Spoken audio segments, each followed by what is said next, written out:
Welcome to the Ice Bath podcast. This is number 8, and I'm delighted to have with me today my old mucker, Colin Solomon. Welcome, sir. Colin, thank you. Lovely to be welcomed. And if this is number 8, does that make me Zinzan Brook? Could well be. But, Oh, I prefer, to be as legendary as Zinzan Brook, which well, obviously viewers, watchers of a certain age will understand. they will, but I prefer that being it's December, you are the 2025 Christmas cracker. Not crackers, Oh, cracker. thank you, Colin. So, for the uneducated, for those who have never listened to you and I chat before, um, give us a bit of a rundown on who you are, what you do, and what your expertise is. Oh, good heavens. Um, I used to be a banker, but I'm better now. That applies both onshore and offshore. I've been Yeah. a trust company director. But the meat and drink of what I do and what excites me, if I'm allowed to say that work can be exciting, is offshore regulatory and compliance, AML, the AML landscape, Mm, which can be like quicksand, it can be like a glacier, it can yeah, be like a desert. That's yeah, what excites me, Colin. If I have an expertise, it's that those fields, I think. yeah. So, what drew you to that particular part of the, let's call it the AML landscape? Why are you so interested in that, the regulatory piece? What is it? That's a lovely question to be asked. If I wanted to script this, I would say, Colin, ask me that, because then Mm, I can talk about the fact I was working in Jersey when the first Director General of the Jersey Financial Services Commission explained he wanted to raise standards. mm, So, more than 25 years ago, Jersey put in place a regulatory regime that started to put expectations upon banks, investment businesses, trust companies, and others in the island that they should meet. And those standards primarily related to, as it was then, KYC, client due diligence, as we refer to it now. yeah, And that more than piqued my interest because it's what I was doing at the time. right. So these responsibilities were introduced and they started to impact on people. And I was one of the people at the time. I have a training background as well as an industry background, and those two came together to create the role that I fulfill now as someone who's you very kindly say is an expert in offshore regulatory training or Mm, regulation or offshore AML. yeah. But then, pausing for breath, I've segued back to the UK as well. And I'm now both a student and a practitioner in UK anti money laundering Oh, legislation. excellent. And they will benefit from your experience massively as well. So that's really good to hear. You mentioned Jersey, um, but I believe you've been to Guernsey as well. Do you do stuff there? I've been to Guernsey, I've been to the Isle of Man. Right. No jokes about the weather or the respective islands. I think it's always better to treat all islands fairly. Yeah. After all, there are international financial centres in warmer, sunnier places than both of those three. Yeah. But what's interesting about the islands, Hmm. the Crown dependent Yeah. territories, those which are close offshore to the UK, is that they all strive with great effort and increasing success to meet the standards expected by Moneyval set by the Financial Action Task Force. And some of the criticism of the islands in the classic you're a tax haven Yeah. tends to come from politicians with agendas in jurisdictions who perhaps should look at their own standards Yeah. because Jersey has 3 times achieved a good level of success, a very good level of success, Hmm. according to the assessors. Guernsey has just completed the same process most recently, and I know the Isle of Man are in the throes of it as we speak. Yeah. And all 3 islands keep meeting international standards, and that can't be said um, everywhere because not everybody's version of AML legislation or an AML regime is the same. Hmm. No, you're right.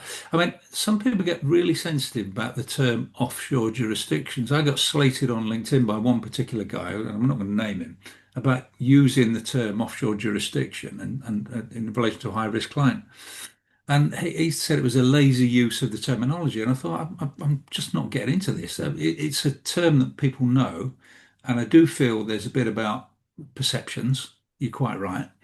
Um, but I prefer the term crown dependencies as well. Uh, Both can be right in their own way. mm, The three islands are offshore and they're independent jurisdictions, yeah, albeit with a loyalty to respectively the Crown or the Duke of Normandy, as in King Charles III. yeah, But they're also Crown dependent territories. yeah, So all of those descriptions are correct. I think all three of them like to be referred to as international financial yeah, centres. yeah. That has a certain gravitas to it. Gravitas, yeah, for What sure. they're not is a guano created speck of sand in some far ocean Mm, with brass plate banks and private jets flying in and out with men with suitcases. That's what they're not. yeah, yeah, Um, I think the politicians in all three islands also understand the great importance of their finance industry to their economies and their communities. mhm. And the only way to succeed as an international financial centre is to meet international standards. Standards, yeah, yeah, for sure. Yeah. No, and like you, I've been fortunate enough to work in, and I lived on the Isle of Man. I've worked in Jersey, Guernsey, Gibraltar, and Malta. All fall into that category, don't they? And And each in its way is slightly different as well. yeah, yeah, and they all have their preferences for certain things like yachting and CSPs, and they're all slightly. But I've got to say, and I suppose I've just come across loads and loads of professional people who want to do the right thing, and I do feel there's a perception out there. But I so, think it's an educational thing as well, mm, because I know Jersey certainly spends money mm, sending missions into the City of London and into political circles trying to explain the value of Jersey's operation mm, back to the City of London as a means of repatriating capital back. yeah, But at the same time, once you can bang the drum about how successful Jersey is in that regard, then it still needs to get it right in terms of anti money laundering. And getting it right is having a regime that means wrongdoers are detected, that's money launderers, yeah, that professional enablers are detected, should there be any. Employees have their awareness raised about the fact you just must be aware of the possibility of that type of risk. yeah, yeah, And I think that matters most. yeah, for sure.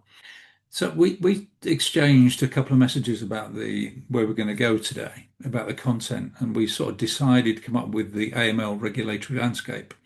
And if we compare, let's call the international financial centres, the crown dependencies, with, let's say, the UK generally, where are the standards? Who's leading in that regard, do you think, and why?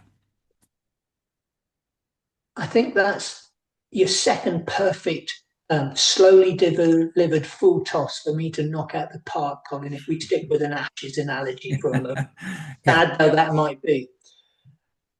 I see that some of the actions by regulators in the UK who are at that regulatory level carrying out the wishes of the legislators yeah, who are responding in turn to international pressures.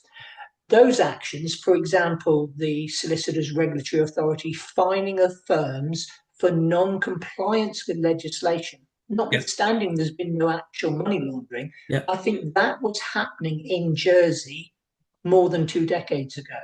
yeah, So I think Jersey was ahead of that particular curve.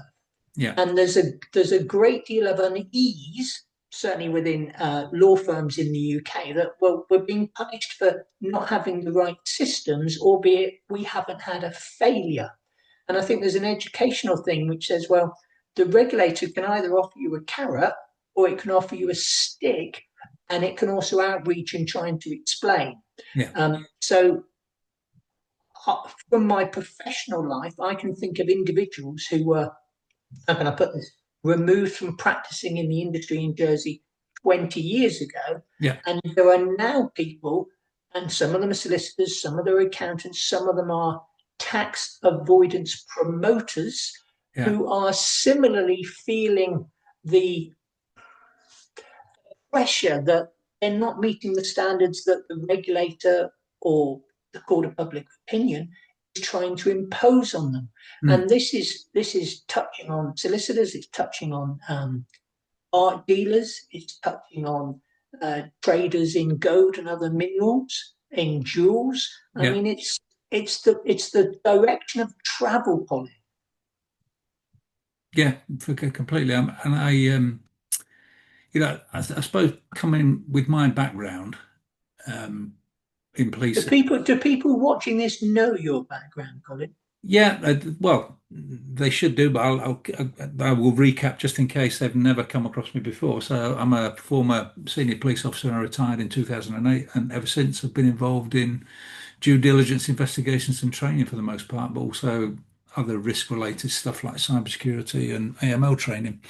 Um, and it's a subject I really enjoy because it speaks to my previous life in terms of intelligence. And if we have the right information, we make better decisions. So, um, I but also think we need to slip an emotional intelligence there, Colin. yeah, understanding People, people. people like you and I bring an objectivity and a set of experience that some people who are at the co-face, if an office can represent a co-face, and Yeah, they're caught up in fee earning and they're caught up with plate spinning. yeah, We in our services and investigation engine as well can bring something that they benefit from, I like to think. absolutely. And I do sense that, just talking about the UK in isolation at the moment, that some professionals, I won't badge everybody the same stereotype, but see the whole AML regime, as they put it, as a burden.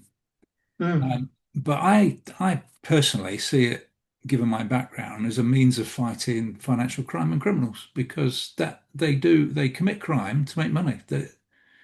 Most of the time, 90% It of is the a time. lovely merger between our backgrounds. You Very see good. it as crime prevention. Yeah, Yeah. yeah, I see it as being compliant enables you safely to take on business that yeah, meets your risk appetite. absolutely. Because sometimes the right thing to do to a client is say, I'm not going to help you. I don't want to help you. I Yeah, can't help you. You're not the type of client we're looking for. Now, you say all of that in different words, yeah, but why take on a client that's riskier than you want? exactly. I don't drive the speed limit. I don't drive fast when it's cold, wet, and raining. Yeah, I'm very lucky to be able to take my time over journeys, but that, to my mind, that's prudent. yeah, I think Gordon Brown was given a hard time for his use of "I'm going to be prudent." I think being prudent also means you end up getting where you want to go. For yeah, me, compliance shouldn't be viewed as a burden, but I would say that, wouldn't I? For mm, me, compliance is a tool that enables you to get to where you want to go. yeah. And I also think the word compliance, I don't favour that word. So my again, I'm harking back to my background. I think business safeguarding would be a better term for all because people would probably get it then. Yeah. If you're asked to comply with something, most people would push back at that. Why have I got to comply? Why have I got to wear seatbelts? Why aren't I allowed to smoke in Yeah, public? yeah, Yeah. Um, Words are incredibly powerful things. mm, There is a habit among certain politicians, certain journalists, certain mainstream media to refer to a company in a international financial center as a shell company. And yeah, like you, I think that's lazy yeah, because they are first and foremost a company. So yeah, they have shareholders who may or may not be their ultimate beneficial owner. yeah, They have directors who may listen to the ultimate beneficial owner, mm, but will ultimately make their own decision as their duties are owed to the company, not yeah, the shareholder. yeah, So the use of the word shell company is truly a misnomer because a company is a company is a yeah, company. And yeah. a shell is something you find on the beach. Exactly. I don't know where that term came from. I mean, I don't know the history of it, to be honest, but it is a bit weird. And I think, let's be fair, there are jurisdictions that are found wanting, but I personally don't see, I don't put the Crown dependencies in that. But I genuinely think there are league structures of mm, international financial centres. yeah, Some of them are accountable to the British government, should we yeah, say? Some of them in the warmer waters, and they're working hard to improve their assessment against international standards. yeah. So, what is it that the international financial centres, Crown dependencies come up with? Well, and let's focus in on Jersey, Guernsey, Isle of Man. What is it that they're doing well that perhaps the UK aren't? And how can UK AML regulated registered businesses do the sorts of things that they are to put them in a better position? And I think so they can sleep soundly at night.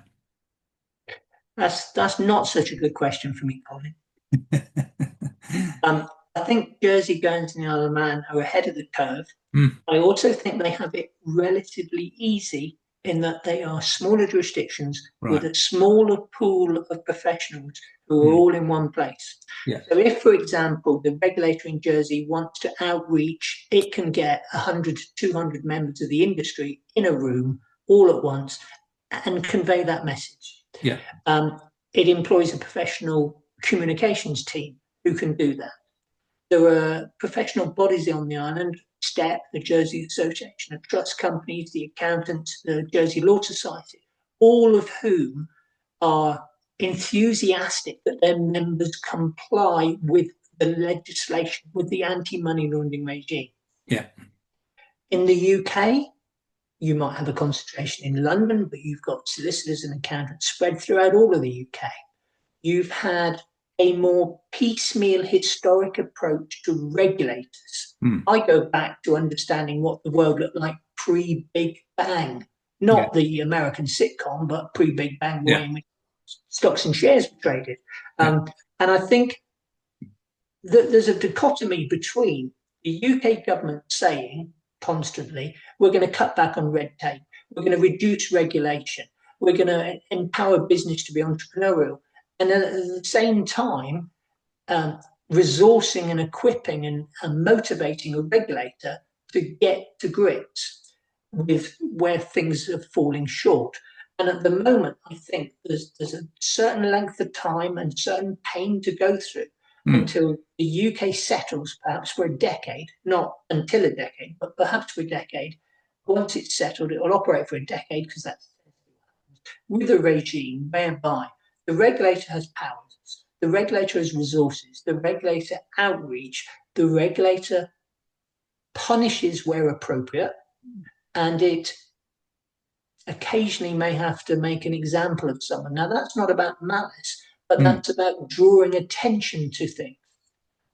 HMRC probably enjoyed seeing Harry Redknapp go into court Monday to Friday for 2 weeks about a tax evasion case because it made the news every single day.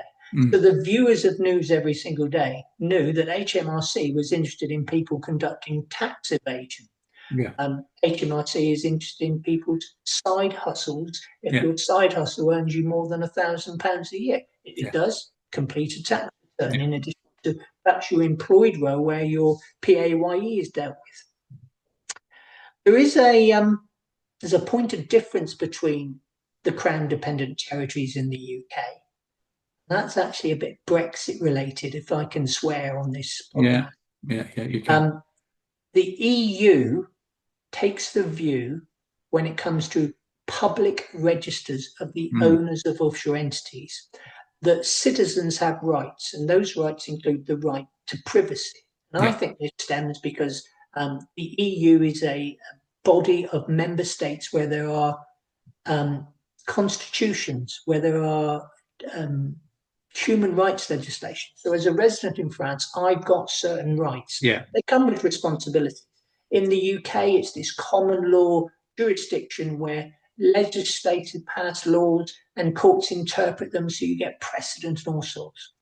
So, within the EU, the idea is that thou shalt have privacy. Yeah. The exception to privacy is if a tax authority can make a case to another jurisdiction, we need information about them because we have a strong suspicion of their potential criminality. The UK think it should be a public register of the ultimate beneficial owner of every corporate or trust entity. And the problem is that might make the owners, the ultimate beneficial owners of companies, susceptible to kidnap. It might make them susceptible to bribery and corruption attempts. Yeah. It might put their children at risk. And that's not being appropriately balanced at the moment. So the UK is trying to exert an influence, bearing in mind this unusual constitutional position that it cannot legislate for Guernsey, Jersey, Isle of Man. Yeah. It's trying to say, well, look, we need you to have a public register. And Jersey and the others are kicking back and saying, well, we don't need a public register because our anti-money laundering regime means the firms who run companies and trusts, act as trustees of trusts, manage companies for clients, they already know who their clients are. Yeah. And we as the regulator know because we're given that information reliably, consistently, and confidentially. Yeah. And because the firms know they have the obligation to provide that information, otherwise they're in breach of their AML legislation, regulation obligations. Yeah. They hold it, they provide it. The UK register process could just be rubbish in, rubbish on the register. Yeah. And we've seen that, haven't we, with Companies House, where literally up until the last couple of weeks, anyone could claim to be anyone to incorporate a company. Yeah. Donald Duck. I could claim to be any name I like, and I could incorporate a company at your house, Colin, that was an international diamond dealership.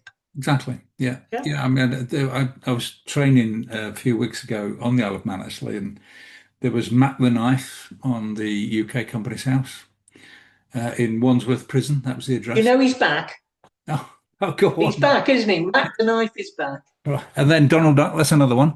So, albeit they're historical, they're there, they haven't been removed. But no, that is a great point, because I was going to say, well, when somebody who isn't sort of acquainted with these differences looks at UK Companies House, they can see all that data and they say, why can't I see that on the Isle of Man, Jersey, Guernsey? Well, you made a great point, because if they are responsible businesses who have got the information, they're conducting CDD, EDD. But I suppose maybe the halfway house is access to those registers by obviously law enforcement. Yep. Need it. And maybe, and I'd really like it if that was the case, but I don't see it ever happening, people like me who conduct due diligence for companies.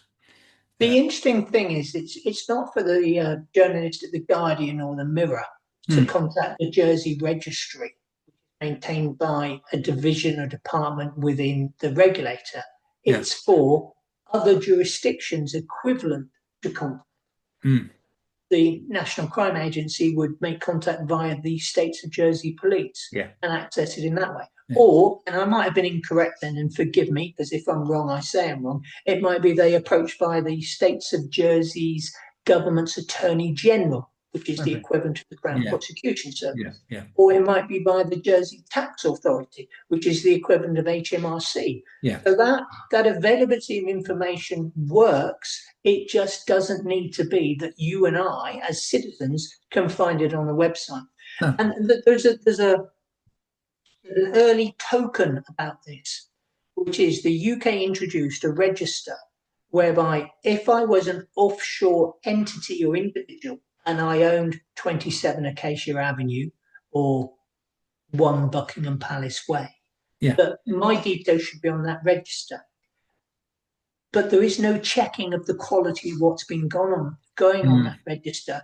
And the evidence is anything up to 20% what is on that register is not accurate, cannot be relied upon.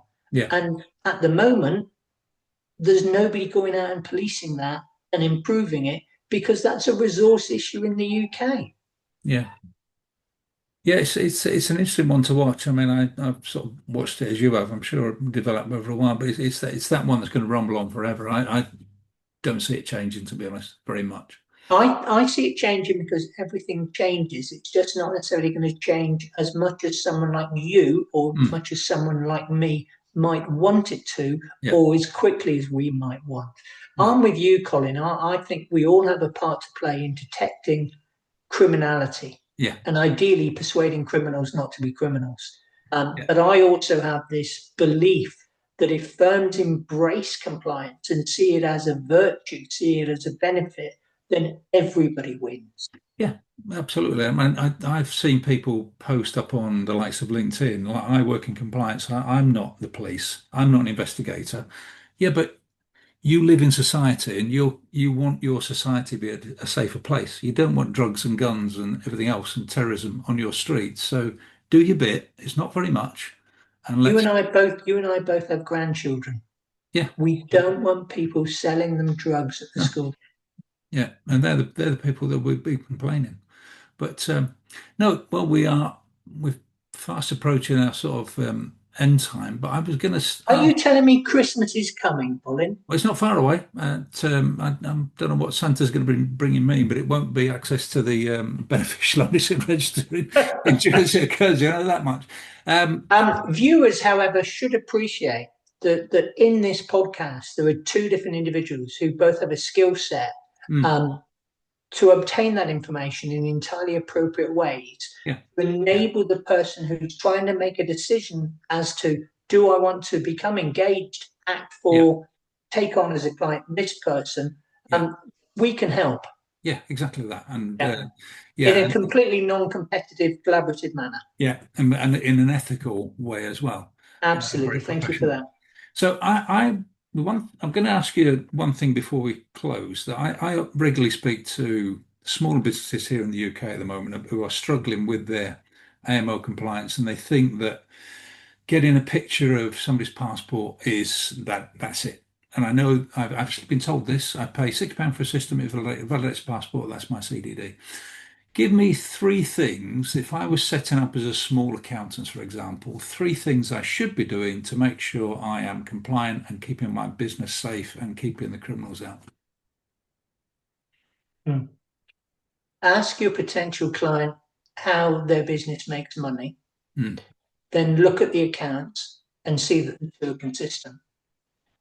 If it's a restaurant with 50 covers and it's not full every night, what's its potential turnover? Because mm, if its turnover is 10 times that, then it might be a front. yeah, yeah, Um, and I think there are common sense things we can do in that regard. There was a butcher in Jersey, and I make no joke about this. There was a butcher in Jersey who imported meat, and he imported drugs alongside the meat. yeah, He was a drug dealing butcher. yeah, I mean, it's like the gangs in New York. yeah, yeah, yeah. Um, and he was detected because there was too much turnover. His butcher's shop should not have been making Making that that amount of amount money. of money. Yeah, And we look down every UK high street, don't we? Nail bars, yeah, uh, vape shops, yeah, barbers, pound version shops. I mean, there's been coverage on this on the BBC about how that's where some current asylum seekers who are not allowed to work have been finding work. yeah, But that's not necessarily the criminality there, as much as that's a front for somebody's yeah, yeah. criminality, not necessarily the asylum seekers' criminality. Um, in all of this, Colin, there are people selling drugs, there are people exploiting other people, there's human trafficking, there's VAT fraud, there's tax evasion, and that's all criminality. And Mm, all of that has to, and I'm sorry to have to say this, it all has to be placed, layered, and integrated, yeah, doesn't it? exactly. It Yeah, has to go into a bank going account. somewhere. Yeah, Yeah. I mean, the Smurfs of our generation were these jolly little blue creatures who looked like pixies. And yeah, the Smurfs of today's generation are people who are putting £1,000 in their bank account, accumulating it to 10,000 and transferring it to someone else. And yeah, that's as criminal as somebody flying to Dubai with a briefcase with £50,000 in and coming back with exactly. £50,000 watches. It's all criminal. Yeah, Not that every client is criminal, but those actions certainly can be. okay. Yeah, And yeah. is that depressing enough for Christmas? No, I think that sort of is the reality, I think, of Christmas for a lot of people. But you know, businesses right now, they're in an economic downturn. So my view is that there's probably going to be more crime. I think there's going to be more crime. As a result, Colin, I think more and more legitimate firms, more and more firms who want to do a good job, want to Mm. service clients, will feel even more discomfort Yeah, as the regulatory environment tries, and I say this with no irony, tries sometimes to smash a nut with a sledgehammer. yeah, If you comply, you will both detect potential criminals trying to take advantage of you. You will comply, you'll be allowed to get on with your business. If you don't comply, you won't be as successful in detecting criminals, and the regulator will come and be disappointed in you. And nobody wants somebody no, else to be disappointed in them. no, So I will be putting out a carrot for Santa's reindeer. yeah. The horses have agreed that they can have one. I won't be putting out any alcohol because I don't want him to drink and No, drive. no, So exactly. he can have a glass of milk. Yeah. And Christmas will come and Christmas will go. And I will try and resist saying bah humbug. And I'll say cheerio. Here's your compliance checklist. That's been really good, Colin. Thank you very much. It's been, I'm sure people who listen to this will find it extremely interesting. And how do people contact you should they need to do that? Oh, good heavens, I'm on LinkedIn. Yes. I'm not on LinkedIn every day. I'm on LinkedIn 2 or 3 times a day. Yeah. If Okay. you don't know who I am, you could even find me on a BBC website, but I won't tell you which one because we want people to investigate and search them. Test their due diligence. Yeah. All right. Thank you again, sir. Okay. Yeah, thank you very much. Really appreciate it. My pleasure, Colin.